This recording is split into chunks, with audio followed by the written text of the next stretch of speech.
정부가 내년도 재정 지출을 11조 원 확대하고 기업에 대한 세제 혜택도 3조 원 늘리는 경기 활성화 대책을 내놨습니다.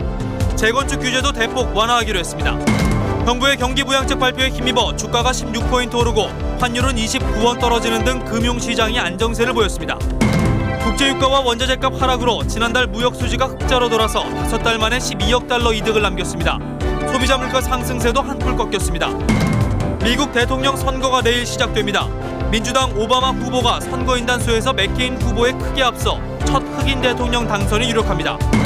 정부의 수도권 규제 완화 방침을 두고 한나라당 의원들이 수도권과 지방 출신으로 갈라져 거센 설전을 벌였습니다. 박근혜 전 대표도 정면 비판하고 나섰습니다.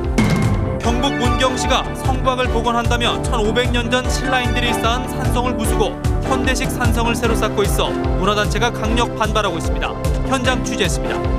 어젯밤 강원도 삼척에서 발생한 산불은 산림 5헥타르를 태운 뒤 13시간 만에 꺼졌습니다. 건조한 날씨로 지난달에만 25건의 크고 작은 산불이 났습니다.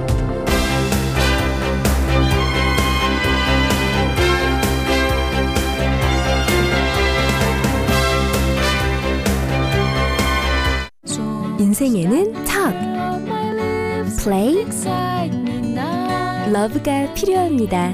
애니콜이 9시를 알려드립니다.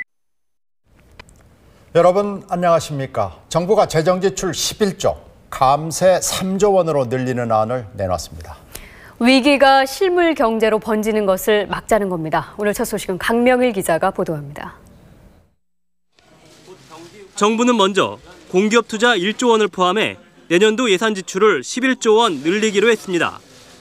기업이 투자를 하면 세금을 깎아주는 폭도 늘려 감세 규모를 3조 원가량으로 확대했습니다.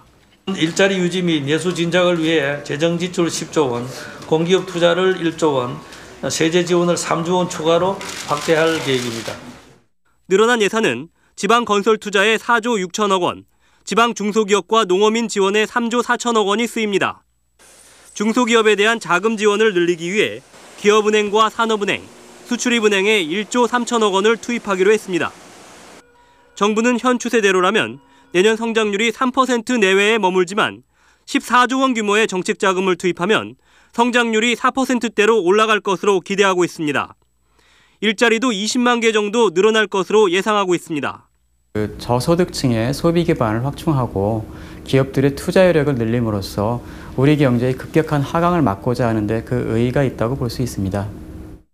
정부가 지출 확대를 통한 경기 관리에 나섰습니다. 하지만 최근에 경기 하강 속도가 워낙 빠르기 때문에 보다 즉각적이고 효율적인 예산 집행 방법을 보완해야 할 것으로 보입니다. MBC 뉴스 강명일입니다.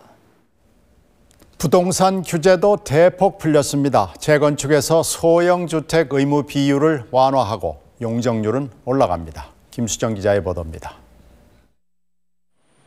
재건축의 가장 큰 부담이었던 소형과 임대주택 의무 비율이 대폭 완화됩니다. 정부는 전용 면적 60제곱미터 이하, 85제곱미터 이하로 세분화됐던 소형 주택 비율을 85제곱미터 이하 60%로 단일화하되 배분 비율은 시도가 결정하도록 했습니다. 수도권 지역의 용적률도 높아집니다. 서울의 경우 조례로 용적률을 50%포인트씩 낮춰놨는데 앞으로는 법정 한도까지 지을 수 있게 됩니다. 또 늘어난 용적률의 4분의 1만큼 임대주택을 짓도록 한 의무 규정도 폐지됩니다. 이렇게 되면 가구당 면적이 늘고 일반 분양도 할 수 있어 재건축 사업 추진이 늘어날 것으로 전망됩니다. 재건축 아파트 단지의 용적률을 상향 조정하는 문제에 있어서는 법제화 과정에서 국토해양부와 충분히 협의해 나가도록 하겠습니다. 투기지역과 투기과열지구는 강남, 서초, 송파 등 서울 3개구를 빼고 모두 풀립니다. 이에 따라 6억 원 초과 아파트의 담보 인정 비율이 현재 40에서 60%로 높아집니다. 이와 함께 1가구 1주택자가 2년 안에 지방 미분양 아파트를 사서 2주택자가 되더라도 양도세를 중과하지 않기로 했습니다. 하지만 당초 검토됐던 1가구 다주택자의 양도세